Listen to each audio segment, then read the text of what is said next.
Today, I wanted to talk about what improvisations do we need in bringing up our boys, right? And if you're not already aware, one of the latest news, I think 2, 3 days ago, I got to know, and I had shared it on my status as well. There were Telegram groups found with over 70,000 men sharing rape tutorials. You understand, rape tutorials. We are talking about like tutorials in the sense it was not just a rape video or videos. They are tutorials or like courses on how to rape women. Okay. Now, at this point of time, if any man says that, oh, that's not important, you clearly know you do not belong to the human species, right?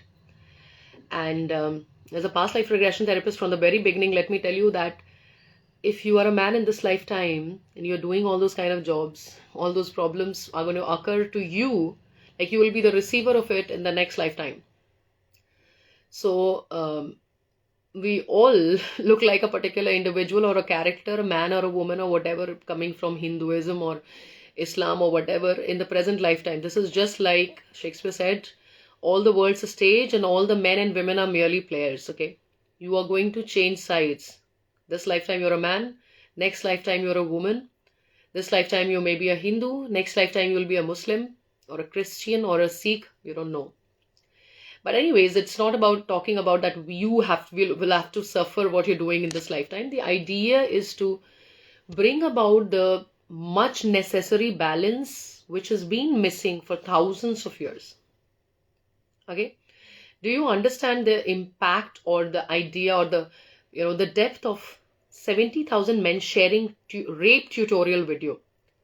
Like these men may not have been good at their class 11th, 12th or BTech or whichever course, but they are trying to be good, like, in understanding how to rape women.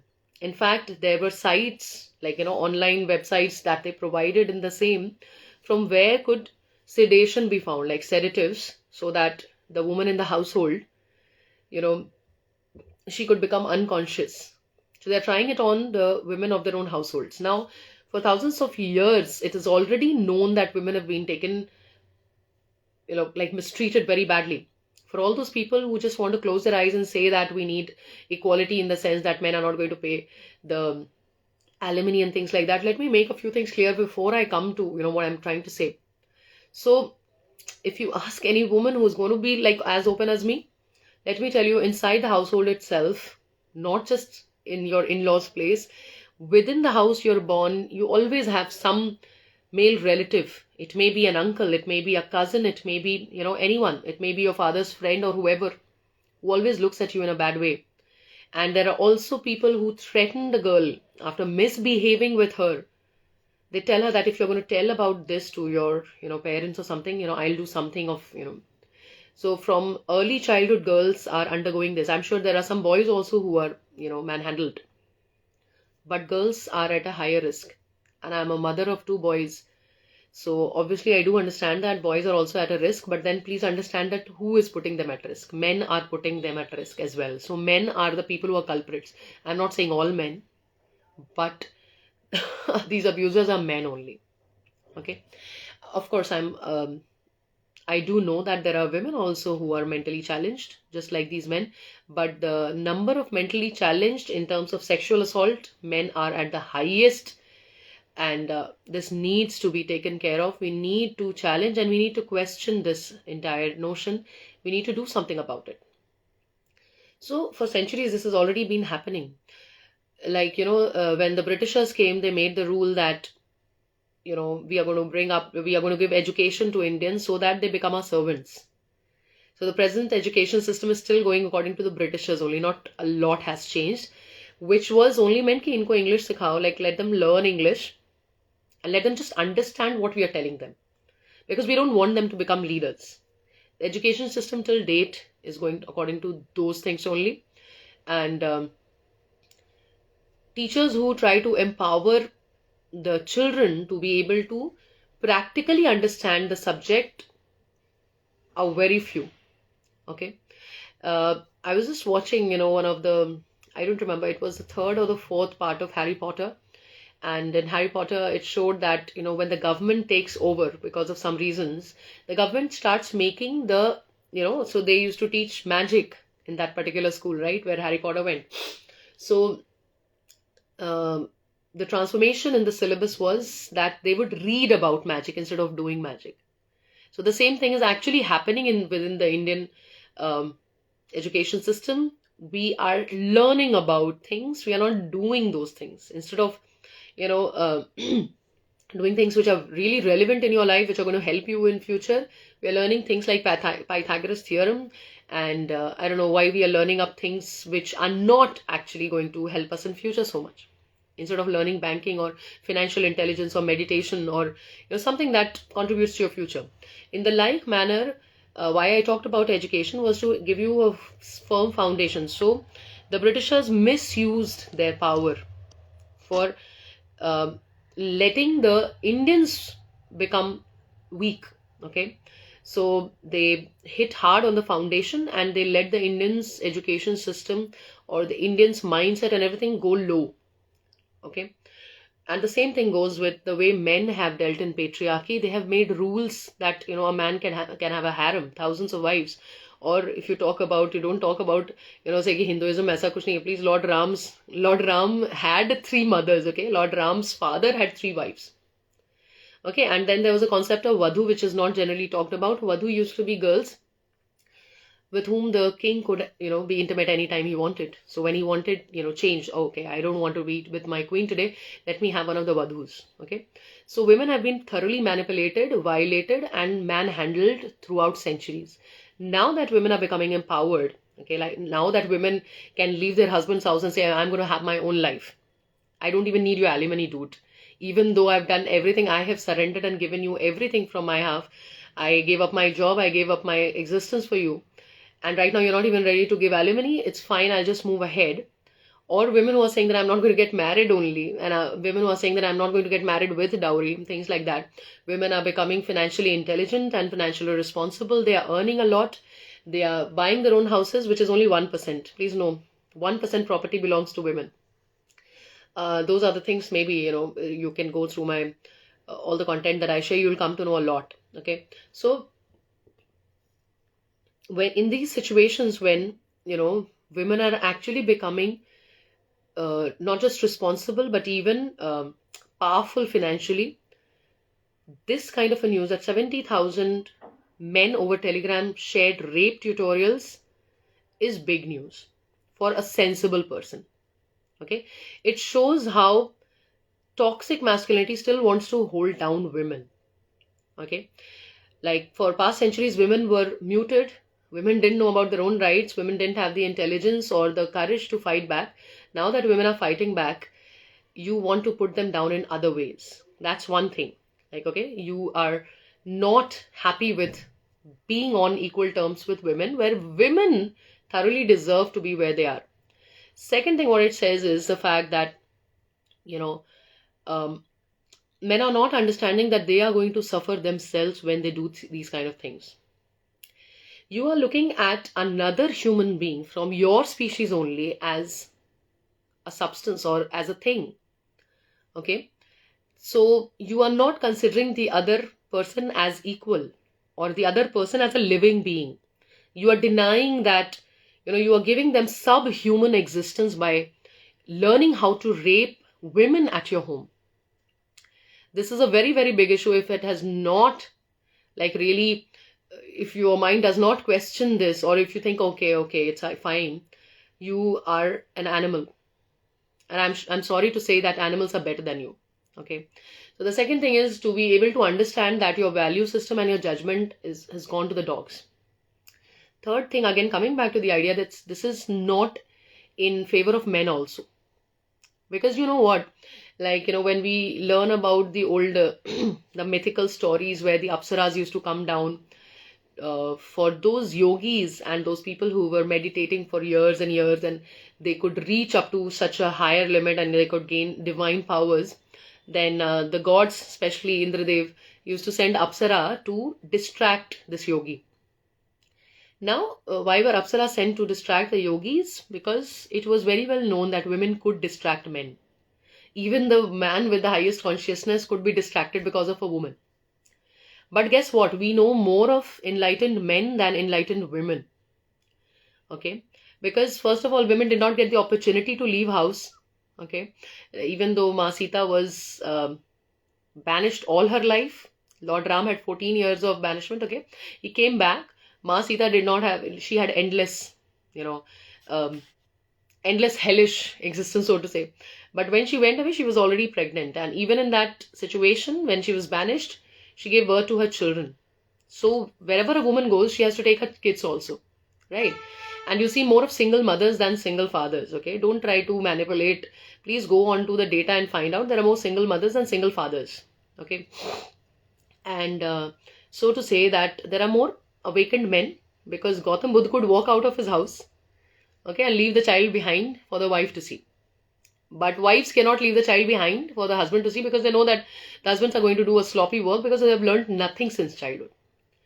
So this may seem like very harsh from my mouth, but and I'm sure many people are going to judge that she's so harsh on men. No, I'm just trying to tell you the fact. And this anger that comes out not as a woman. It comes out as a human being. Okay? This is how women have been dealt with. And this is how irresponsible men have been for centuries. So, in light of again coming back to the same news, 70,000 men learning how to rape women. That's abnormalcy. 70,000 men, out of them, I really want to know which other tutorials did they visit. Like, if you look at my list, I've done more than 100 courses, spending lakhs of rupees in the last 4-5 years, ever since COVID hit and before COVID also. I did so many online courses. I thought online medium was so great for me to become a spiritualist, become a leader, become a great educator and, things so on and so forth. However, for men, they're utilizing the Telegram portal to be able to learn how to rape women. That's not fun. I already know that, boys do have their own groups with friends, male friends, wherein they share personal pics of their own girlfriends. They ask a girlfriend for some kind of personal nude pics or whatever kind of pics, and then they share it with their friends. So even though the boy is appearing like a boyfriend to a girl, he is sharing the picture of that girl with his friends. It's like, let's party together. So like, the girl is like a piece of chicken or a meat. Let's eat her together. Again, I'll come back to those 3 problems. 1, you're denying her the subhuman, like you're giving her the subhuman existence. She's being commodified. 2nd, you are getting rid of your divine masculine qualities. Aap mard nahi ho, aap na mard ho. Okay, that's the only term that I have. You are giving up your masculine qualities. You are not a man anymore. You are just an animal. In fact, animals are better than you. Okay, at least in animals, these rules are already there, right? Because there are no rules. Okay, but so you are only depleting your power. Okay, now coming to the spiritual aspect of it. Coming to the spiritual aspect of it, when you talk about this entire idea is, if you know the chakras, there are 7 chakras, and within the 7 chakras, the first chakra starts like, it starts from the root chakra, okay, which is the tailbone, basic needs and necessities. So, like basic needs and necessities, maybe to eat, to sleep, okay. People who are blocked even there are the people who are not able to provide to their families. They're absolutely poor, and they also may be absolutely maniac. Thank you so much. They can be high-level maniacs in terms of sexuality. So the only thing that they can think is about sex. Nothing else exists. They are the least needed people in the society. And they are, mentally poor. I can say that. They are poor in every way, mentally too. Then comes your sacral chakra, okay, which is about creativity, which is, 2 inches or 2 fingers below the navel, your belly button. And that is the seat of creativity, because that's also the seat for woman from where she reproduces, like, the child she bears there. Then comes the solar plexus, which is about your fame and, your societal repute. Then comes the heart chakra. Then comes, the throat chakra, obviously for communication and, the kind of self-respect or ego you have. Then comes your third eye, from where you visualize your future. And then comes the Sahasrara, or the crown chakra, from where you connect to God. But these people whom we are talking about, who are thinking of women as things, commodities, whom they can, like just use, or they are learning how to rape women, that too, within their own house. These people are actually blocked at the root chakra also. So the energy is not even working at the root, the lowest level of the chakras. This is a spiritual understanding of these 70,000 men. And how can I say that? How can we or any woman or any girl say that there were only 70,000 men? When the Nirbhaya Kand happened, I'm sure everyone knows about the millions of views of the rape and other rapes for which you are supposedly saying that, oh, I'm concerned. And then you go and watch the rape video. And there are more number of people making the rape video than the people who are standing up for against these convicts or the rapists at the scene. What does it show about the society and the people involved? It only shows that you don't have those basic, attributes of a human. You don't have the basic attributes of a human. In fact, even animals have better rules than this. So, having discussed this entire thing in detail, what I wanted to say is, what are the changes, necessary changes that we need to bring about? We need to bring about the first change in education system. I'm forgetting which country was this, but I think in South Africa somewhere, they tested this in a certain village. They taught the boys of that village martial arts, and they taught them how to safeguard the women in their family and the locality from other men who were evil. So there is no guarantee that these boys who were taught were not evil initially themselves. However, teaching them consciously about these things, that this is masculinity, because frankly, sorry to say, but we don't have a divine masculine example in our society. I'm sorry to say that. Your divine masculine example is Lord Ram, who turned out his wife from the household. Okay, now he was Lord and he had other things to do, I will not question. But if you have Lord Ram as a divine masculine who can throw out his wife when she was pregnant, or Lord Krishna who can marry 1600 gopis, he had some karma with them. Okay, and I don't know, I don't want to mention anyone, because when I think of Islam or of Hinduism or of Christianity, I'm not finding any example, any good example of any man, or an ideal example of a woman also, in the sense that when you talk about Ma Sita, it only teaches you how to keep surrendering to the man and keep tolerating, nonsense. However, Ma Sita, towards the end, she left, her family and her household, and she went back to the earth. That shows that women should not tolerate. That's something, that lesson no one is receiving. So in the education sector, we need high level of changes, especially for boys. The problem is, and there is this quote also which says that an entire generation went in teaching how to uplift the girls or how to empower women. But that entire generation missed on one big thing, is how, to teach men how to live with these empowered women. Because men till date, frankly speaking, they cannot stand empowered women. I've heard and I've noticed in the observation of many men about me that they think that she is harsh, or she is cold, or she is rude. So dude, you are not, you have not seen your mother speaking what they actually think. Okay, so any woman would speak like me only if she did not have any fear, or she did not want to be in any connection with men. I have 2 boys and I'm happy with them. So women are taught that if you want to get married, that's not in my list anywhere. So I'm sorry, I don't need a man. So the fact that is why I think I'm like open and bold. I don't need your validation to be a good woman. I know what I am and I don't need your validation. That is why I'm able to speak. So women, for this reason, have also been subjugated. After moving on from education sector, not just in the books, but practically, okay, this seemed like very impractical to say, but teachers will have to be trained to talk about these things, not just men, but women as well. We have a lot of teachers. I've been a school teacher for more than 10 years, and I've seen a lot of female teachers, the way they look at girls, aise mat karo, waise mat karo. Whereas in the residential schools, you'll see that the girls are put inside the, girls' hostel, but the boys are out, allowed to roam out, which is not good. The boys should also be contained. The boys should also be controlled. Okay. Or if you're allowing the boys to be out, then please allow the girls to be out as well. That's the highest kind of, bias. You want to save the girls, then save the boys also. Because frankly speaking, you want to save the girls, घर की इज्जत बचानी, लड़की की इज्जत बचानी है, तो जो लड़का उसकी इज्जत पर whatever that he's kind of a threat to her इज्जत, उस लड़के का दिमाग भी तो थ्रेट पर है ना. A guy who thinks that women are or girls are things of for your consumption, तो उसका दिमाग तो ऑलरेडी नहीं काम कर रहा है. वो तो सोसाइटी के लिए थ्रेट है वो लड़का. वो खुद के लिए भी थ्रेट है, because that boy will not know how to move ahead in life, और how not to be restless, how to be at peace. So please understand, education needs a huge change.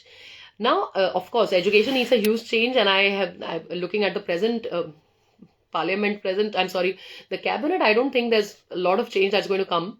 However, as mothers of sons, what can we do actually to change the situation? Because mindset of the society will change also through parenting.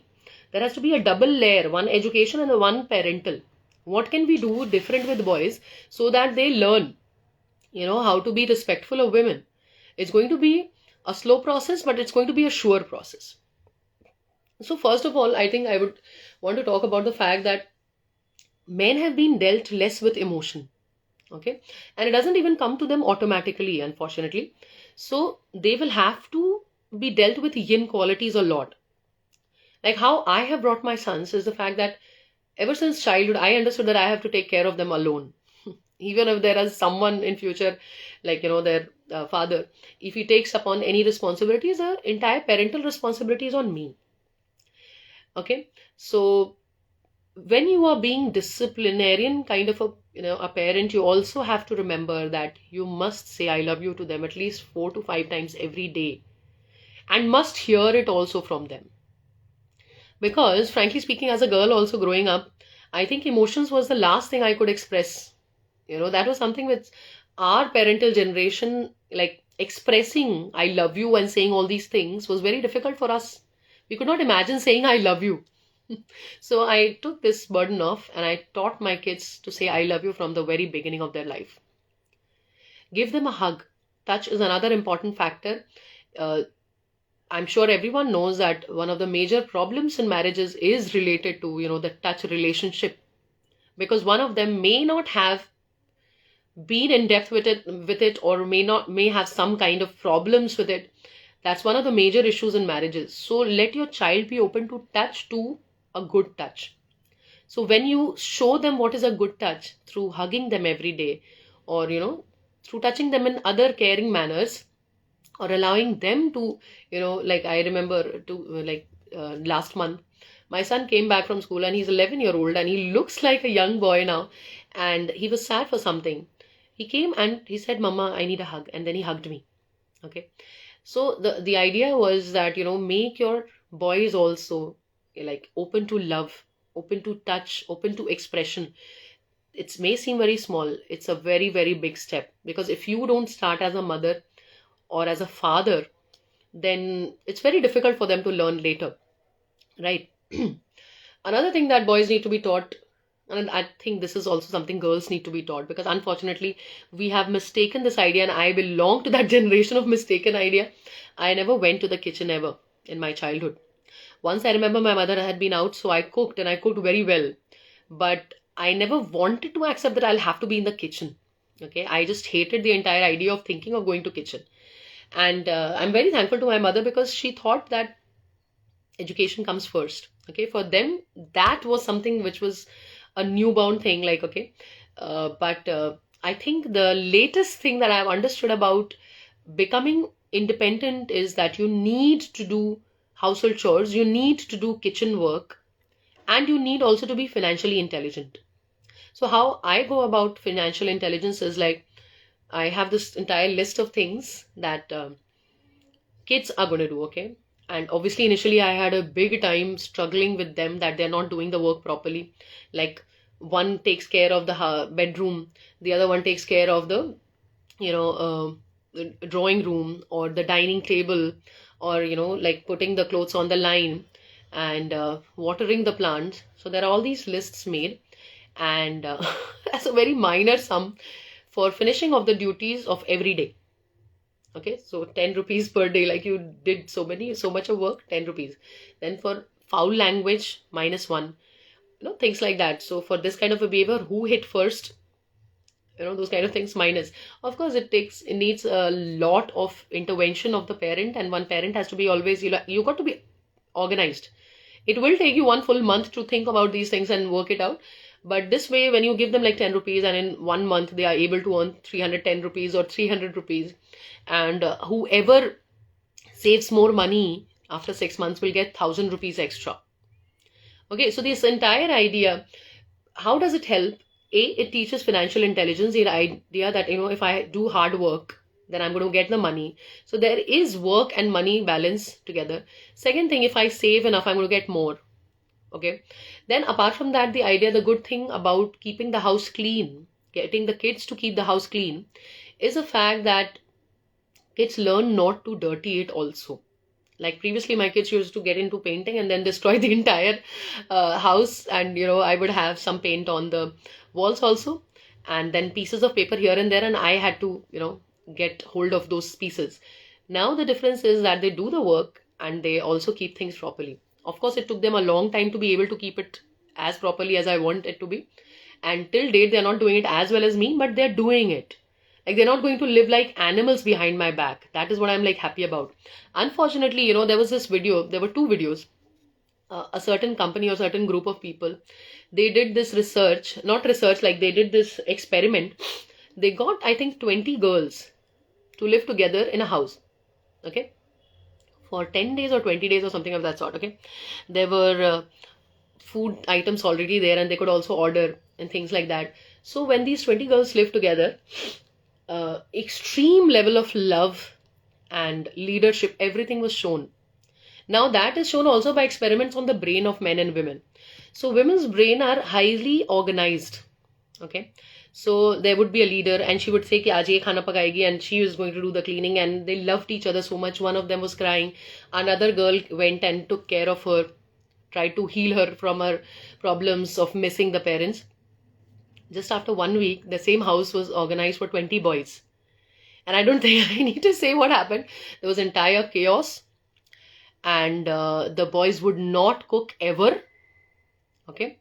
And they only ordered things. And then one day, because there were cameras on, one day something went extreme because of fighting with each other. One of the smaller boys, he suffered badly. There was high level of abuse.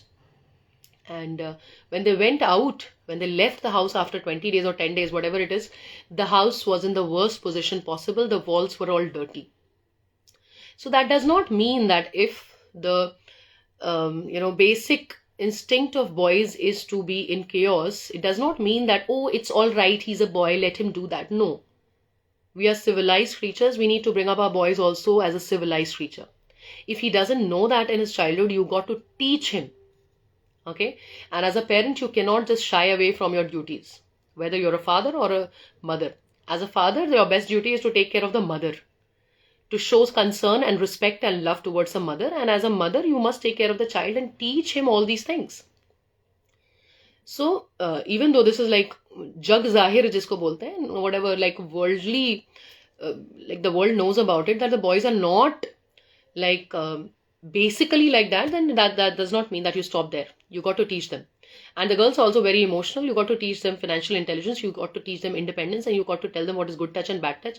So some of the things need to be trained. So financial intelligence and household chores is one of the top priorities of teaching, not just girls, but also boys. Okay. That is something that I would really underline. Next thing is that very, very important thing is that you must give your boys the information about the difference between the girls and the boys' bodies. Very important. Some will think, kaise ho sakta hai ye? Oh my God. My son, younger one was 7, elder one was 9. When I told them completely about periods, how children are born, what happens between a man and a woman. Yes, I did that. Why did I do that? Because before the world or the Google or whatever, the internet world tells them something wrong and makes them into another level of animals, I thought as a mother I should tell them. Okay. So I showed them the pad and I said, this is what it is used for. And then I showed them videos and said that this is how children happen. And there's absolutely nothing lustful about this situation. There's nothing lustful about rapes. So the entire idea, now I cannot take 100% guarantee that they are going to become the divine masculine I'm looking forward to. But as a mother, you got to tell them, you got to open your mouth and tell your son that this is the situation. So these are the differences.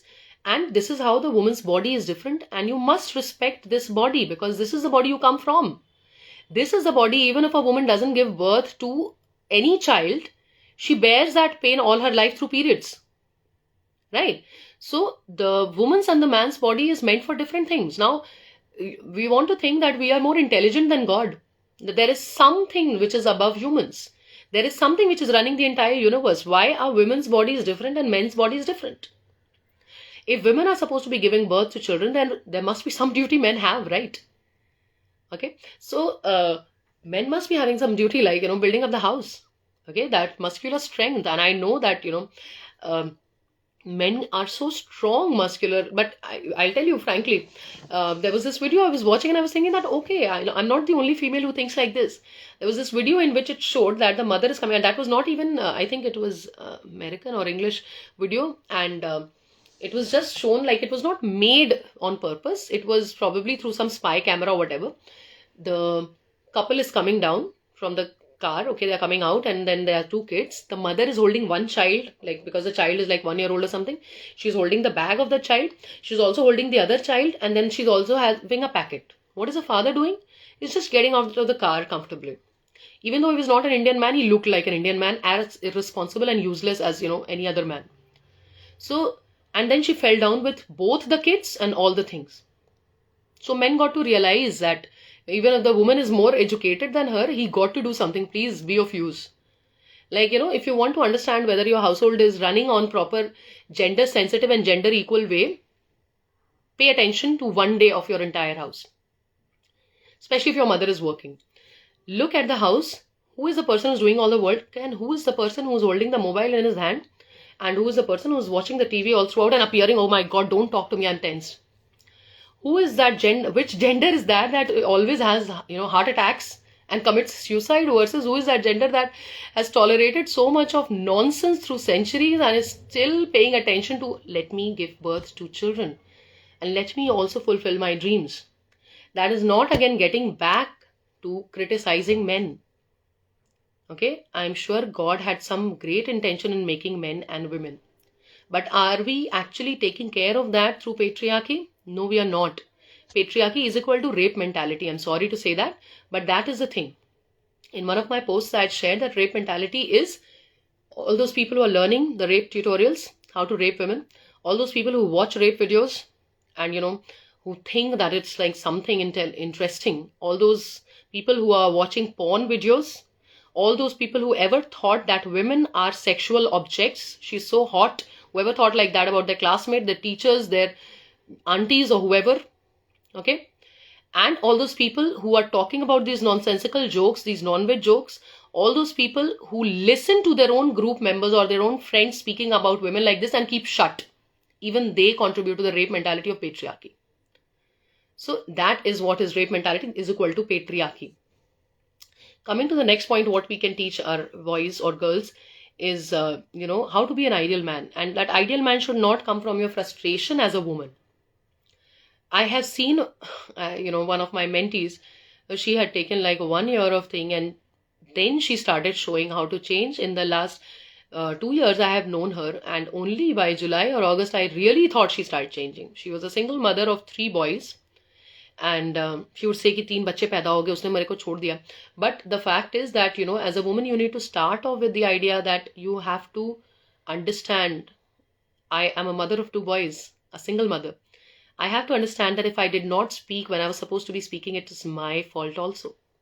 Yes, the other person, whoever may be the person in your life who is your enemy, or your, who's the main villain or something, you also, by keeping quiet, did not do enough for yourself. So you got to forgive the other person and forgive yourself also. Now, forgiving does not mean that you're going to entertain that person again. So she could not forgive her ex-husband, and consequently she continued telling her sons the way that you don't have to become like your father. Don't say that. Don't say that. Don't bring the father in the scene for making him a villain. The children have already been traumatized. The children are already suffering. So when you give the idea of an ideal man, that is what I was saying, that we don't have any ideal man. I'm sorry. We don't have any ideal man in our society. There are a lot of ideal women. But we don't have ideal men in our society. I'm very, very sorry to say that.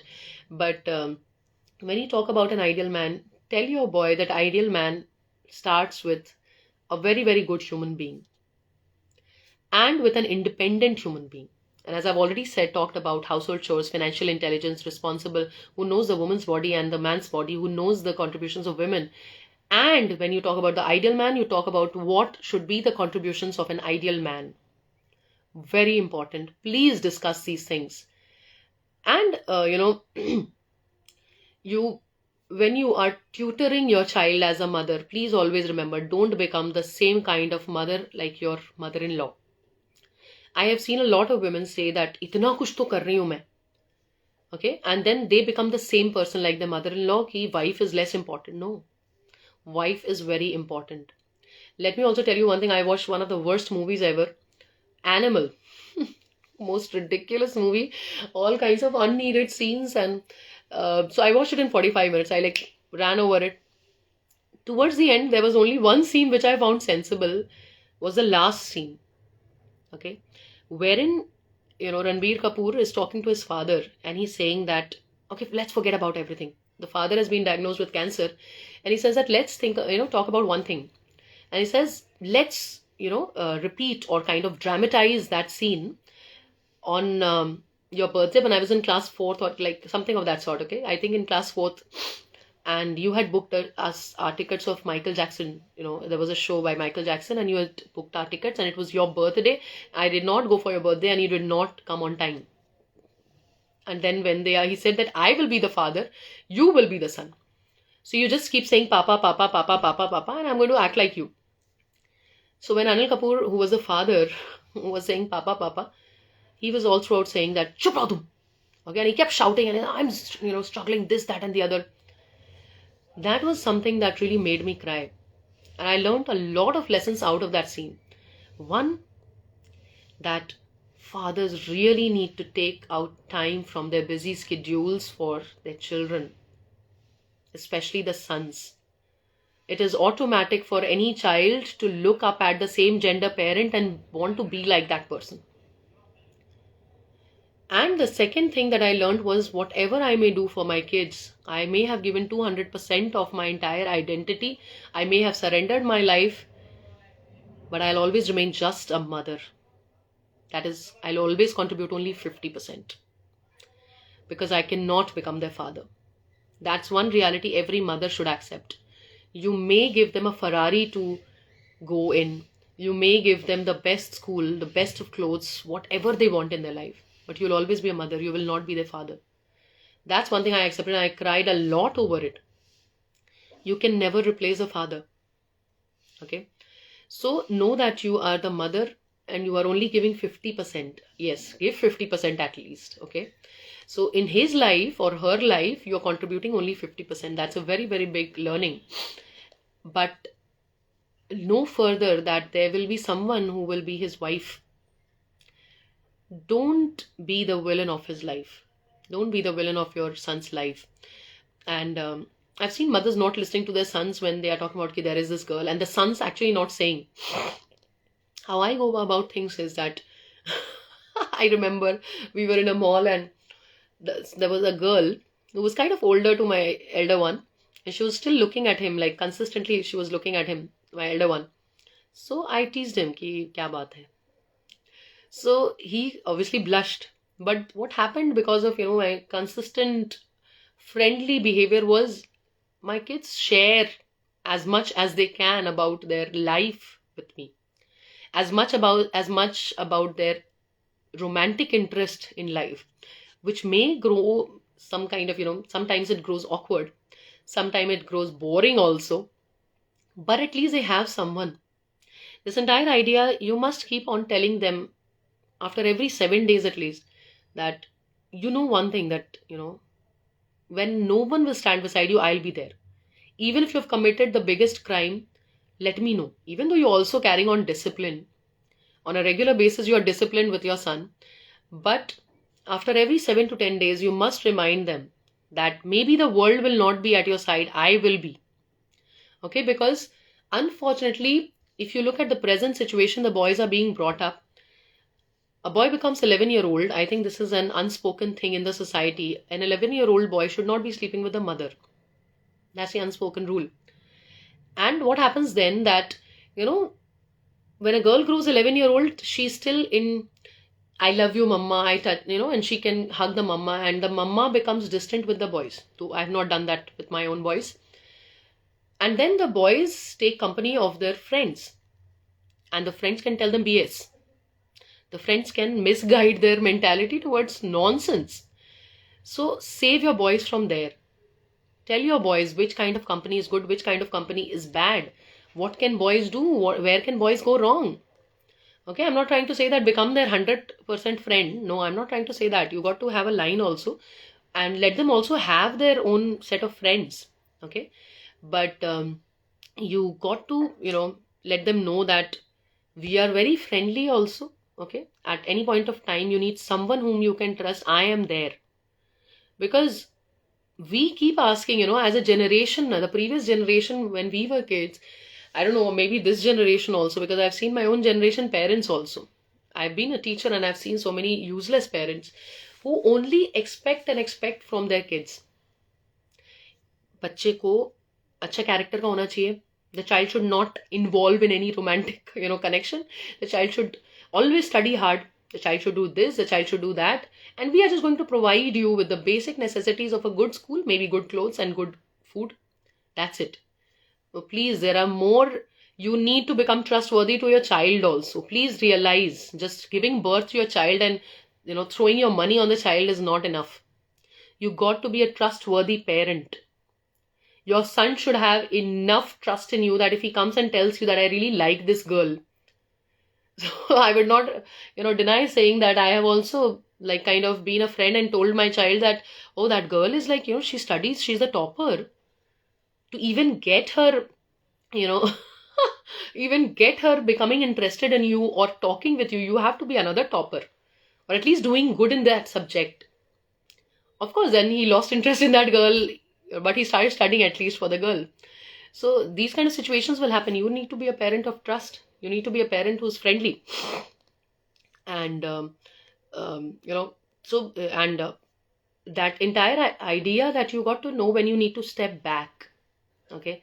You need to know that your child will have friends who are very important. Your child will have girlfriend. Your child will have a wife.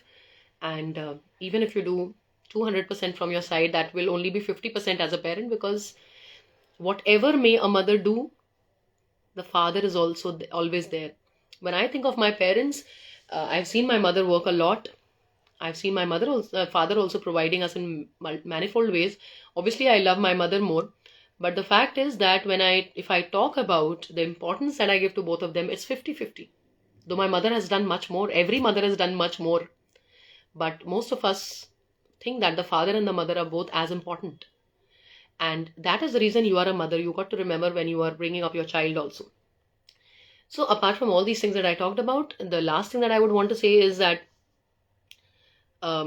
always remember, when you're nurturing your son to become that divine masculine kind of an entity who is responsible, who does household chores, who's good at studies, or, who understands women's bodies and respects them, you also understand that there may be girls who can take advantage of your boy.